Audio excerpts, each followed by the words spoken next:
Halo, selamat siang teman-teman saya semua yang ada di seluruh dunia. Apa kabar semua kalian? Saya harap semua dalam kondisi sehat walafiat dan berlimpahlah kebijaksanaan, berlimpahlah rezeki dan juga berlimpahlah kesehatan untuk kalian semuanya. Ya, teman-teman saya semuanya, ini gitu aja. Nah, teman-teman yang saya kasihi, ya. Terima kasih juga kepada kalian yang sudah menekan tombol subscribe dan juga loncengnya sekali seumur hidup, serta yang sudah menekan jempolnya pada setiap video-video yang saya upload.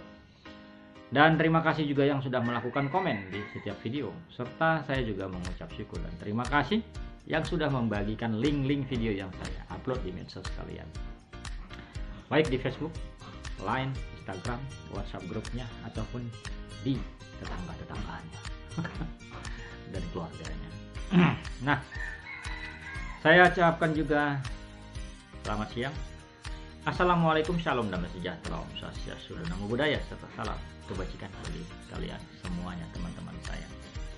Nah, teman-teman, pada siang hari ini saya coba membagikan beberapa tips, ya, tempat benda-benda buhul. Ya, kalau kemarin saya membahas itu di akhir video ini saya bahas di biasa di halaman, ya, di halaman. Nah, kali ini saya akan membahas di tempat-tempat yang mungkin kalian tahu tetapi tidak tahu, yang biasa diletakkan mereka. Ada tiga tempat yang mau saya share di sini, ya, yang sering di halaman rumah, ya. Nah, teman-teman, berdasarkan pengalaman dan juga masa saya menterapi orang, benda-benda seperti itu terdapat di beberapa tempat, ya, tiga tempat yang sering. Ini saya bicara yang sering terdapat benda-benda tersebut, ya. Yang pertama biasanya yang tidak disangka-sangka adalah di pot bunga. Di dalam pot bunga, di halaman. Kalau kalian menanam pot bunga yang mengarah ke dekat pintu, ya, kalau kalian menanam bunga yang mengarah ke arah masuk pintu, biasanya dia menanamkan di dalam pot bunga tersebut. Nggak terlalu dalam biasanya karena dia buru-buru, ya, cepat ya ditanamkannya. Atau di bawah pot bunga tersebut. Di bawah pot bunga tersebut dia tanam, dia selipkan, ya. Dia selipkan. Itu adalah tempat yang tidak kita sangka-sangka, teman-teman. Tempat orang-orang meletakkan benda sarana media buhul untuk menyantet atau memelet orang. Nah, yang kedua, teman-teman. Nah, yang kedua, di pohon. Kalau kalian punya pohon di depan maupun di samping rumah, ada pohon. Dan biasanya benda-benda buhul tersebut digantungkan di atas pohon tersebut.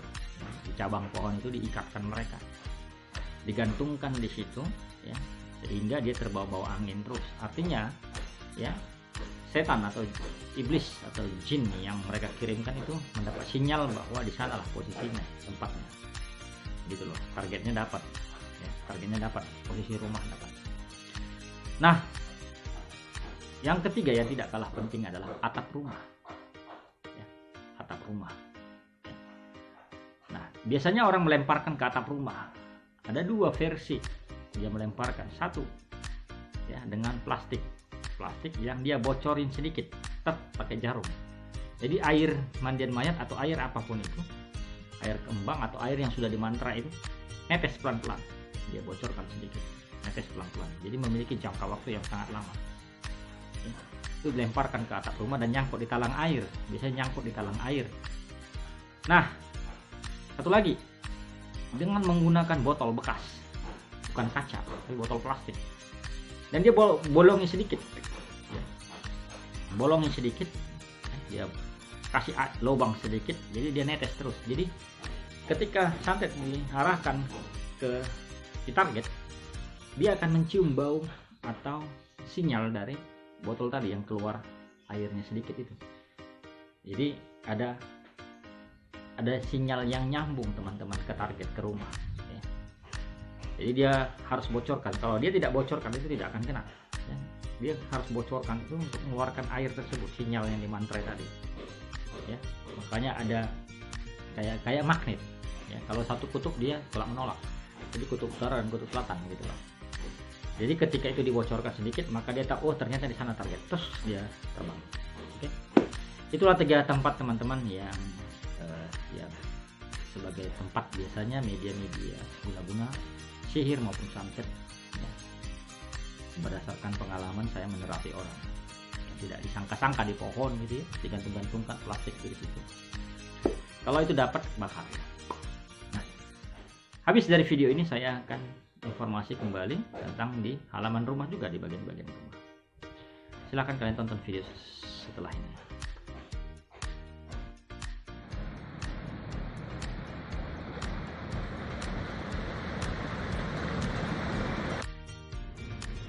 Oke, selamat sore teman-teman semua yang ada di seluruh dunia. Apa kabar teman-teman? Pada sore hari ini saya Bang Lo mengucap syukur dan terima kasih atas kesehatan dan keselamatan yang diberikan Yang Maha Kuasa kepada saya dan juga keluarga serta keluarga teman-teman semua yang ada di seluruh dunia. Nah, teman-temanku yang saya kasihi, terima kasih bagi yang sudah menekan tombol subscribe dan juga menekan tombol loncengnya sehingga update selalu video-video yang saya upload.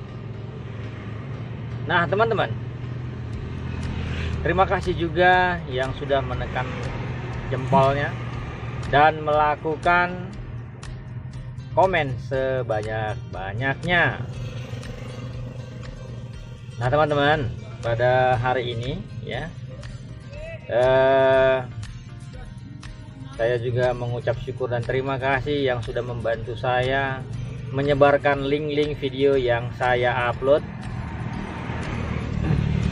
di medsos teman-teman semuanya, baik di IG, Facebook, WhatsApp-nya, grupnya, dan dimanapun ya.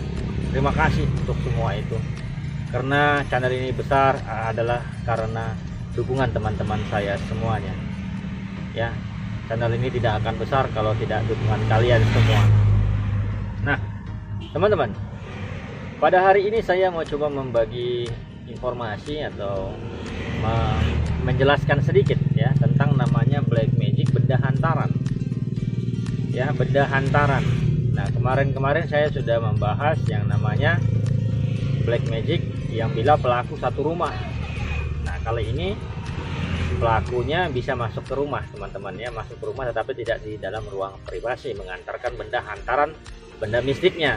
Nah di mana-mana saja tempat-tempatnya yang biasa yang dia sering lakukan ya teman-teman.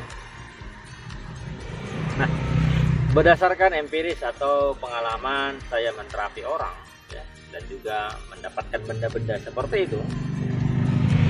Pertama-tama teman-teman, yang biasanya dilakukan, kita mulai dulu dari luar ya, dari luar. Biasanya itu dari luar, di luar pagar. Ini pagar, habis pagar, kalau mau masuk ke rumah ya, sebelum masuk ke pagar rumah atau parit ya, itu kan ada tanah sedikit biasanya, antara jalan dengan pagar itu ada tanah. Nah biasanya di situ ditanamkan teman-teman. Itu satu tempatnya. Makasih ya. Pedasnya nih. Tapi di sendok. Oh ya, makasih ya. Nah, pangsit teman-teman ya, makan di pinggir jalan. Oke.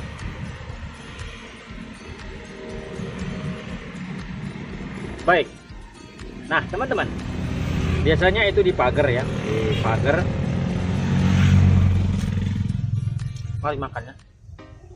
Lapar.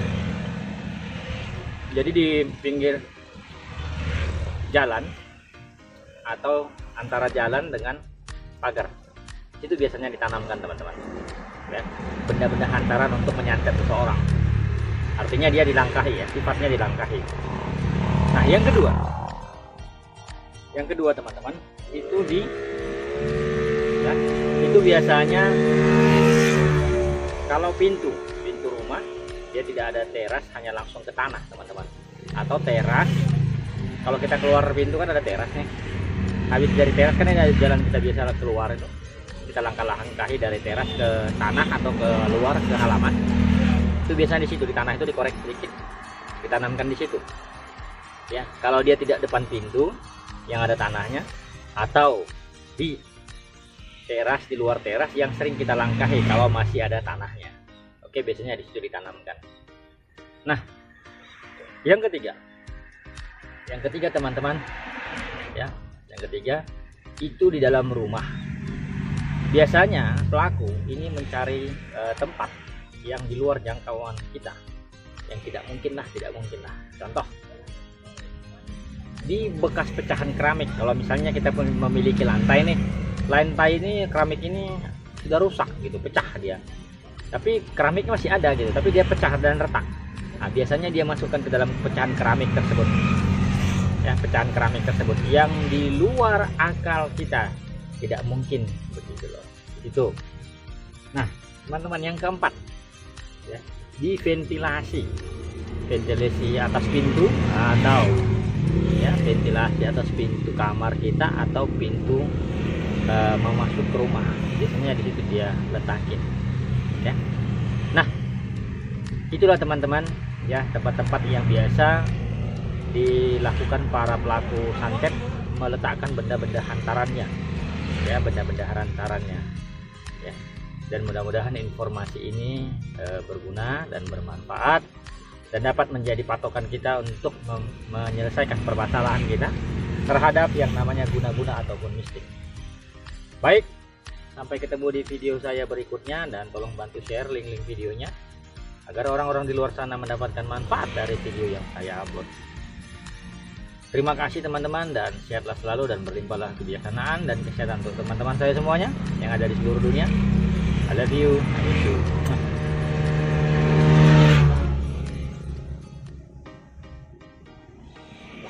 Mari makan teman-teman.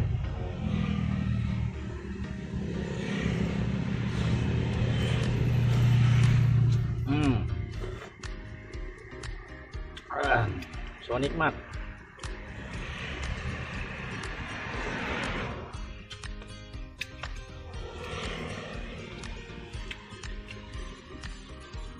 Bye.